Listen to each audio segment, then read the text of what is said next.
Assalamualaikum warahmatullahi wabarakatuh. Alhamdulillah, alhamdulillahil qail huwal malikul haqqul mubin. Asyhadu an la ilaha illallah wahdahu la syarikalah, lahul mulku wa lahul hamdu wa ma lana rabbun siwa. Asyhadu an la ilaha illallah wahdahu la syarikalah, al-mab'utsu ar-rahmatan lil alamin wa ma lana rabbun siwa. Allahumma shalli wa sallim wa barik ala nabiyyina al-karim Muhammad ibni Abdillah wa ala alihi wa sahbihi ajma'in, amma ba'du. Faya ibadallah, usikum wa nafsi bitaqwallah faqad fazal muttaqun. Ittaqullaha haqqa tuqatih wa la tamutunna illa wa antum muslimun. Ma'asyiral muslimin, kawan-kawan yang dirahmati oleh Allah Subhanahu wa taala. Syukur alhamdulillah pada kesempatan sore hari ini, di hari yang keempat di bulan suci Ramadan, kita dipertemukan dalam majelis kajian. Semoga majelis ini memberikan keberkahan, memberikan dampak yang positif, sehingga menjadikan kita semakin dekat kepada Allah Subhanahu wa taala. Selanjutnya, dalam setiap kondisi apapun kita bermohon kepada Allah agar senantiasa diberikan keistiqomahan dalam menjalankan sebuah ketaatan, dalam menjalankan sebuah kebaikan. Istaqimu walan tahsu. Baginda Nabi Muhammad SAW bersabda, istaqimu walan tahsu. Beristiqomalah engkau, maka engkau akan diperhitungkan. Tentunya kita memohon kepada Allah diperhitungkan oleh makhluknya karena kebaikan kita, dan lebih-lebih diperhitungkan oleh Allah Subhanahu wa taala, sang pencipta jagat raya ini. Kawan-kawan yang dirahmati oleh Allah Subhanahu wa taala, pada kesempatan sore hari ini kami akan membahas dengan tema menjaga semangat ibadah di tengah wabah atau pandemik dengan tetap mematuhi fatwa ulama yang ada. Ma'asyiral muslimin, kawan-kawan yang dirahmati oleh Allah Subhanahu wa taala, a'udzu billahi minasyaitonir rajim. Wa ma khalaqtul jinna wal insa illa liya'budun. Ma'asyiral muslimin, kawan-kawan yang dirahmati oleh Allah, perlu terlebih dahulu kita ketahui, sesungguhnya manusia ataupun jin diciptakan tidak lain dan tidak bukan mempunyai tujuan hidup, yaitu untuk melaksanakan ibadah kepada Allah Subhanahu wa taala. Sebagaimana dalam surat Ad-Dzariyat, wa ma khalaqtul jinna wal insa illa liya'budun. Dan tidaklah kami ciptakan jin dan manusia illa liya'budun, kecuali untuk menyembah Allah Subhanahu wa taala. Artinya ibadah menjadi sebuah kewajiban yang melekat pada setiap insan atau manusia dan setiap jin yang diciptakan oleh Allah Subhanahu wa taala. Tak terkecuali dari itu semua mempunyai kewajiban untuk menjalankan ibadah. Selanjutnya, ibadah ini menjadi sesuatu yang wajib yang harus dilakukan dalam setiap kondisi. Wa aqimus sholata wa atuz zakata warka'u ma'ar raki'in. Dan sholatlah dan tegakkanlah sholat, wa atuz zakah, dan tunaikan zakat, warka'u ma'ar raki'in, dan rukuklah bersama orang-orang yang rukuk. Sebagaimana yang dikatakan oleh Allah dalam surat Al-Baqarah ayat 43.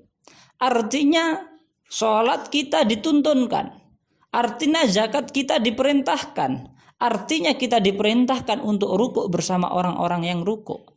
Artinya dalam setiap situasi ibadah menjadi melekat pada setiap diri kita. Kawan-kawan yang dirahmati oleh Allah Subhanahu wa taala. Oleh karena itu, ibadah yang merupakan sebuah kewajiban sebagaimana yang telah dititahkan oleh Allah Subhanahu wa taala itu perlu untuk kemudian senantiasa kita lakukan. Namun perlu diketahui, setiap manusia mempunyai kadar iman yang beragam. Setiap manusia mempunyai kondisi yang beragam di dalam menyikapi keimanannya. Al-imanu yazidu wa yanqus. Karena iman itu sifatnya fluktuatif. Kadangkala bertambah dan kadangkala berkurang. Kadangkala semangat, kadang-kadang kita menjadi malas ataupun menjadi lemah. Oleh karena itu, kita bermohon kepada Allah agar senantiasa diberikan keistiqomahan dalam beribadah, diberikan semangat dalam menjalankan ibadah, dan diberikan keteguhan di dalam senantiasa mengkaji ilmu untuk menguatkan kualitas ibadah kita di sisi Allah Subhanahu wa taala. Sayyidina Ali radhiyallahu anhu mengatakan, "Ala, ketahuilah, laisa khaira, tidak ada sebuah kebaikan fi ibadatin laisa fiha tafaqquh." Tidak ada sebuah kebaikan di dalam ibadah ketika di mana di dalam ibadah itu tidak diilmui. Maka menjadi sebuah penting ibadah yang menjadi kewajiban yang telah diperintahkan oleh Allah Subhanahu wa taala itu perlu kita ilmui agar ibadah kita menjadi berkualitas akan adanya. Wala khaira fi fiqhin, dan tidak menjadi baik ilmu kita, ilmu pengetahuan kita itu laisa fiha tafahum, ketika ilmu yang kita kaji, ketika ilmu yang kita cari tidak dioptimalkan. Maka butuh dalam ibadah butuh ilmu, dan ilmu butuh optimalisasi di dalam meningkatkan kualitas keilmuan itu. Wala khaira fi qira'atin laisa fiha tadabbur, dan tidak berkualitas pula bacaan Quran kita laisa fiha tadabbur, ketika tidak ada tadabbur Al-Quran di dalamnya, tidak ada pengkajian secara khusus, atau dalam istilah Jawa, orang Jawa menyebut ndres, berasal kata dari kata darosa atau terkenal dengan tadarus. Maka mendalami Al-Quran itu menjadi penting.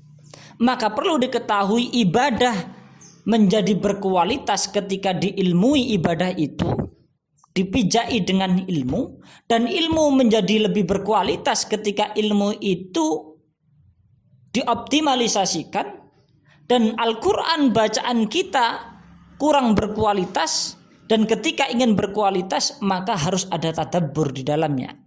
Kawan-kawan yang dirahmati oleh Allah Subhanahu wa taala, dan semoga ini bagian dari itu semua. Bagian dari upaya kita untuk menjadikan ibadah kita berkualitas dengan ilmu, sehingga kita mendengarkan kajian. Bagian upaya dari keilmuan kita agar kemudian keilmuan kita menjadi optimal, maka kita optimalkan dengan sebuah kajian. Bagian dari bacaan Al-Quran kita agar semakin menjadi berkualitas dengan mentadaburinya dengan sebuah kajian pada kesempatan sore hari ini. Kawan-kawan yang dirahmati oleh Allah Subhanahu wa taala, maka selanjutnya ada hal-hal yang perlu diperhatikan dalam menjaga semangat ibadah, dalam menjaga semangat kualitas ibadah kita. Apa itu? Yang pertama yang harus kita ketahui adalah sebuah niat. Kita harus mempersiapkan niat. Kita harus mempersiapkan tujuan kita. Segala sesuatu ketika tidak diawali dengan sebuah niat yang jelas, niat yang lurus karena Allah Subhanahu wa taala, maka segala sesuatu itu akan menjadi bias. Maka ketika kita menginginkan ibadah kita senantiasa terjaga dengan semangat, maka niat kita harus terlebih dahulu ditata. Jaddid niatak, perbaruilah, senantiasa perbaruilah niatmu. Kawan-kawan yang dirahmati oleh Allah Subhanahu wa taala, berbicara tentang niat, setidaknya kita harus mengetahui niat dalam bahasa mempunyai makna al-qasdu, yang mempunyai arti keinginan. Artinya seseorang itu mempunyai keinginan terhadap sesuatu. Sehingga ketika seseorang itu mempunyai keinginan, maka akan ada dorongan untuk melakukan tindakan untuk ketercapaian keinginan tersebut. Yang kedua, niat di dalam syariat, di dalam pemahaman istilah adalah azam, yaitu tekad yang kuat, yang bulat. Sehingga ketika seseorang mempunyai tekad yang bulat, tertepa permasalahan apapun itu, karena ia mempunyai niat tekad yang bulat, maka akan ia jalankan usaha itu. Walaupun dalam kondisi panas, ia akan tetap berangkat. Dalam kondisi dingin, ia akan tetap berangkat. Dalam setiap kondisi, ia akan memacu diri karena tekad yang ada dalam dirinya. Kawan-kawan yang dirahmati oleh Allah Subhanahu wa Ta'ala, oleh karena itu perlu kita ketahui, tidak ada sebuah kebaikan ketika kondisi panas kita jadikan alasan, dan tidak ada sebuah kebaikan ketika kondisi dingin kita jadikan alasan. Ketika kondisi panas ataupun dingin itu kita jadikan alasan, kondisi eksternal kita jadikan alasan, ataupun kondisi internal kita jadikan alasan, maka bagaimana kita akan mendapatkan kesuksesan? Padahal setiap kesuksesan itu tentunya dengan sebuah kesungguhan tanpa menjadikan alasan apapun yang ada, tanpa perlu mencari kambing hitam yang ada. Maka menjaga semangat ibadah di tengah wabah pandemik dengan tetap mematuhi fatwa ulama, salah satu di antaranya adalah dengan memasang atau mempersiapkan niat kita dengan niat yang lurus. Ma'asyiral muslimin, kawan-kawan yang dirahmati oleh Allah Subhanahu wa Ta'ala. Selanjutnya, ada hal yang perlu kita perhatikan di samping kemudian niat harus ada. Dalam kitab Arba'in An-Nawawi, bab pertama, Imam Nawawi menuliskan hadis baginda Nabi Muhammad SAW, innama a'malu bin niat. Sesungguhnya setiap perkara itu dilihat karena niatnya. Maka ibadah yang kita lakukan ketika didasarkan kepada Allah, didasarkan dengan niat karena Allah, maka insya Allah niat karena Allah itu menjadi salah satu semangat tersendiri sehingga kita mampu memacu ibadah kita dengan jauh lebih baik. Ma'asyiral muslimin, kawan-kawan yang dirahmati oleh Allah, selanjutnya yang kedua, dalam rangka untuk memunculkan atau menjaga semangat ibadah kita di tengah pandemik yang ada ini, yang kedua adalah memunculkan kekhawatiran atau ketakutan. Yang pertama tadi niat yang jelas atau tujuan yang lurus. Yang kedua adalah memunculkan kekhawatiran atau ketakutan. Maksudnya bagaimana? Ma'asyiral muslimin, kawan-kawan yang dirahmati oleh Allah, mari kita simak perkataan Bilal bin Sa'ad. La tanzuru ila sigharil khati'ati walakin nanzur ila 'azamati man asaita. Janganlah engkau melihat kepada kecilnya kesalahan yang engkau lakukan, walakin nanzur, akan tetapi lihatlah ila 'azamati man asaita, kepada siapa sesungguhnya engkau membangkang. Ma'asyiral muslimin, kawan-kawan, maka bisa difahami kesalahan yang kita lakukan itu sesungguhnya adalah perbuatan pembangkangan diri kita kepada Allah Subhanahu wa Ta'ala. Kenapa bisa demikian? Karena semua yang ada, semua tindakan perilaku yang kita lakukan akan dicatat oleh Allah Subhanahu wa taala sebagai catatan kebaikan ataukah keburukan. Maka ketika kemaksiatan kita lakukan ataupun kesalahan yang kecil, sebagai salah satu contoh misalnya kebohongan atau mungkin kesalahan kecil yang lain, maka sesungguhnya itu adalah bentuk pembangkangan kepada Allah Subhanahu wa taala. Maka ketika seseorang itu sadar kepada siapa ia membangkang, maka sesungguhnya ia akan menjauhi segala kemaksiatan atau pembangkangan itu. Maka kawan-kawan yang dirahmati oleh Allah, ketakutan kita di dalam menjalankan kemaksiatan walaupun kecil itu karena kita tahu betul sesungguhnya kita sedang membangkang kepada Allah Subhanahu wa taala.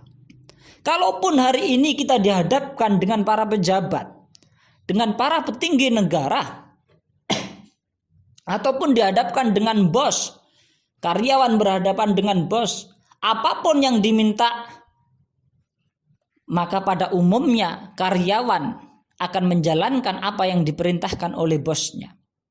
Pada umumnya para pegawai akan memenuhi aturan main yang ada. Ketika ia harus berangkat jam 8 pagi, maka tentunya ia harus berangkat jam 8 pagi. Ataupun sebelum jam 8 ia harus berangkat agar menjadi karyawan yang teladan. Tetapi kadang-kadang hari ini kita tidak melakukan hal yang sama seperti itu sebagaimana yang kita lakukan kepada bos kita dan kepada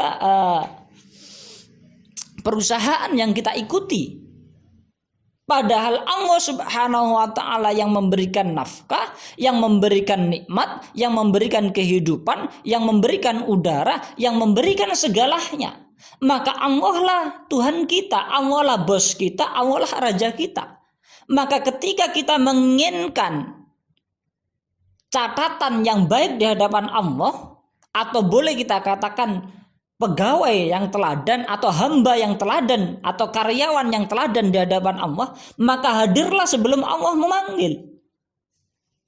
Maka ketika salah satu contoh, ketika waktu sholat belum hadir, mungkin kita bisa lebih dahulu untuk menghadirinya, setengah jam ataukah 15 menit. Dalam rangka apa? Untuk mempersiapkan segala apa yang harus kita siapkan untuk menjumpai Allah Subhanahu wa taala. Maka ketakutan untuk melakukan kesalahan kepada Tuhan sesembahan kita, Allah Subhanahu wa taala, itu harus dimunculkan. Lebih-lebih ditekankan lagi dalam surat Az-Zumar ayat 9. Amman huwa qanitun ana al-laili sajidan wa qa'iman yahdharul akhirah wa yarju rahmata rabbih. Amman huwa qanitun, apakah orang yang musyrik itu jauh lebih beruntung? Ana al-laili, ataukah orang-orang yang tengah malam berdiri sajidan, sujud, wa qa'iman, dan kemudian menegakkan sholat, yahdharul akhirah, karena takut akhirat, wa yarju rahmata rabbi. Ma'asyiral muslimin, dalam surat Az-Zumar ini dikatakan wa yahdharul akhirah, orang yang tengah malam berdiri sujud tunduk kepada Allah Subhanahu wa taala karena takut akhirat. Maka ketika menginginkan semangat ini senantiasa terjaga, takutlah akhirat Allah. Takut akhirat Allah bisa dimaknai setidak-tidaknya dalam dua hal. Satu, takut akhirat, yaitu takut kesiksa alam barzah. Ketika Allah menjemput kita dengan kematian, apa yang seharusnya kita lakukan? Apa persiapan yang sudah kita siapkan? Selanjutnya, takut akhirat adalah takut nerakanya. Ma'asyiral muslimin, kawan-kawan yang dirahmati oleh Allah Subhanahu wa taala, maka ketakutan seseorang itu menjadikan spirit semangat tersendiri untuk seseorang itu senantiasa berbenah. Sebagaimana salah satu contoh ketika seseorang itu tahu kepastian kematiannya, mungkin para narapidana yang kemudian diberikan hukuman mati, ataupun seandainya kita diberikan hukuman mati oleh negara misalnya, dan jatah waktu, tenggang waktu yang diberikan sisa 2 hari, kira-kira apa yang kemudian akan kita lakukan? Tentunya kita akan semakin meningkatkan kualitas ibadah kita di hadapan Allah Subhanahu wa ta'ala. Kawan-kawan yang dirahmati oleh Allah, maka takut kematian, maka takut siksa kubur, maka takut akhirat yaitu neraka Allah Subhanahu wa ta'ala menjadi salah satu semangat, menjadi salah satu indikator untuk memunculkan semangat kita di dalam ibadah kepada Allah Subhanahu wa ta'ala. Selanjutnya, wa yarju rahmata rabbi. Hal-hal yang perlu diperhatikan yang ketiga adalah munculkan harapan pada diri kita. Karena ketika kita punya harapan, ketika kita mempunyai sebuah cita-cita, maka ada sebuah usaha untuk mengapainya. Sebagaimana contoh anak sekolah ia menempuh pendidikan TK, SD, SMP, SMA, kuliah, S1, S2, S3, dan seterusnya. Sebagian dan pada umumnya masyarakat Indonesia dalam rangka mempunyai harapan, mempunyai cita-cita agar kemudian ia mendapatkan kerja, agar kemudian cita-citanya tercapai, menjadi dokter, menjadi insinyur, menjadi bos, menjadi bisnismen, dan sebagainya, termasuk menjadi presiden. Ma'asyiral muslimin, maka semua itu berawal dari sebuah harapan yang ada. Wa yarju rahmata rabbi. Terlebih-lebih dalam surat Az-Zumar ayat 9 dikatakan wa yarju rahmata rabbi. Seseorang itu berharap rahmat Allah. Ada yang lebih tinggi dibandingkan hanya sekedar harapan kita terhadap dunia. Apa itu? Yaitu harapan kita kepada akhirat Allah Subhanahu wa ta'ala. Harapan kita terhadap surga Allah Subhanahu wa ta'ala. Maka Rabi'ah al-Adawiyah mengatakan di dalam syairnya, wa aghlaqtu qalbi ala man adak.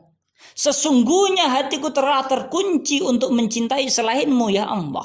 Maka fokus harapan cita-citanya ditujukan kepada Allah Subhanahu wa ta'ala. Ma'asyiral muslimin, selanjutnya hal-hal yang perlu diperhatikan untuk menumbuhkan semangat kita di dalam ibadah di dalam kondisi wabah ini adalah memunculkan cinta. Inna zahida fid dunya yurihu qalbuhu fid dunya wal akhirah. Warraghbatu fid dunya yatta'ibu fid dunya wal akhirah. Sesungguhnya orang yang zuhud, yang mampu menjaga jarak fid dunya dengan dunia, yurihu qalbuhu fid dunya wal akhirah. Allah akan menjadikan hatinya senang di dunia dan di akhirat. Waraghbatu fid dunya, dan sedangkan orang yang cinta kepada dunia, yatta'ibu fid dunya wal akhirah, ia akan mengalami keletihan, kecapean dalam akhirat, di dunia dan di akhiratnya. Mafhum mukhalafah yang bisa kita ambil adalah ketika seseorang itu capek dengan dunia, maka ia ingin agar dirinya tidak capek. Bagaimana? Tentunya dengan cinta terhadap akhirat yang akan berdampak pada kesemangatan hidup atau kesemangatan ibadahnya. Di dalam hadis ini dikatakan warraghbatu fid dunya yatta'ib. Sesungguhnya orang yang cinta dunia ia akan capek. Artinya kalau nggak pengen capek, cintailah akhirat. Artinya cinta harus dimunculkan. Ma'asyiral muslimin, kawan-kawan yang dirahmati oleh Allah, sejalan dengan perkataan Ibnu Athaillah As-Sakandari, laisal muhibbu alladhi yarju min mahbubin iwadan aw yatlubu minhu gharadan walakinnal muhibbu may yabdulu lak wa laisa man tabdululah. Yang dikatakan sang pencinta sejati itu bukanlah orang yang kemudian senantiasa berharap pemberian dari kekasihnya. Tetapi sang pencinta sejati itu orang yang dengan sudi hati berkorban memberi kepada kekasihnya. Iyyaka na'budu wa iyyaka nasta'in. Hanya kepadamu kami menyembah dan kami mohon pertolongan. Artinya buktikan dulu. Apa? Ibadah kita. Iyyaka na'bud. Hanya kepadamu ya Allah kami menyembah. Ubudiyah terlebih dahulu dilakukan, ibadah terlebih dahulu dilakukan, barulah Allah memberikan pertolongannya. Ma'asyiral muslimin, kawan-kawan yang dirahmati oleh Allah. Selanjutnya yang kelima, kenapa harus ulama yang kita ikuti? Atiullaha wa atiur rasul wa ulul amri minkum fa in tanaza'tum bi syai'in faruddu ilallahi war rasul. Kawan-kawan yang dirahmati oleh Allah, taatlah kepada Allah dan Rasul dan para pemimpin. Dan jika ada sebuah permasalahan perselisihan, kembalikan kepada Allah dan Rasul-Nya. Kawan-kawan yang dirahmati oleh Allah Subhanahu wa taala. Ayat itu menegaskan dengan tegas bahwasannya setiap permasalahan apapun, termasuk urusan ibadah dalam kondisi wabah dengan segala perbedaan atau ikhtilaf di dalamnya, perbedaan di dalamnya, tentunya harus kita ambil sikap. Apa? Kita mengikuti Allah dan Rasulnya. Faruddu ilallahi wa rasulih. Dengan cara apa? Dengan cara mengikuti para ulama. Karena yang tahu tuntunan Allah dan Rasulnya adalah ulama. Fas'alu ahla dzikri in kuntum la ta'lamun. Tanyalah kepada ahli ilmu, ahli Quran in kuntum la ta'lamun, jika engkau tidak mengetahui. Siapa itu? Al ulama. Al ulama'u warasatul anbiya. Karena ulama adalah pewaris Nabi. Terakhir, kawan-kawan yang dirahmati oleh Allah Subhanahu wa taala, wa basyiril mukhbitin, dan berilah kabar gembira kepada orang-orang yang tunduk, taat, patuh. Alladzina idza dzukirallahu wajilat qulubuhum, yaitu orang-orang yang dibacakan ayat Allah hatinya bergetar. Wasabirina ala ma asabahum, dan orang yang sabar atas musibah yang menimpa mereka. Wa muqimis sholata wa mimma razaqnahum yunfikun, dan ia menegakkan sholat dan senantiasa berinfak, membelanjakan hartanya yang telah diberikan oleh Allah Subhanahu wa taala. Ma'asyiral muslimin, maka orang yang tunduk kepada ulama adalah bagian daripada orang yang tunduk kepada Allah dan Nabi-Nya. Siapa itu? Orang yang senantiasa ketika dibacakan ayat Allah bergetar, ia merenung, berpikir.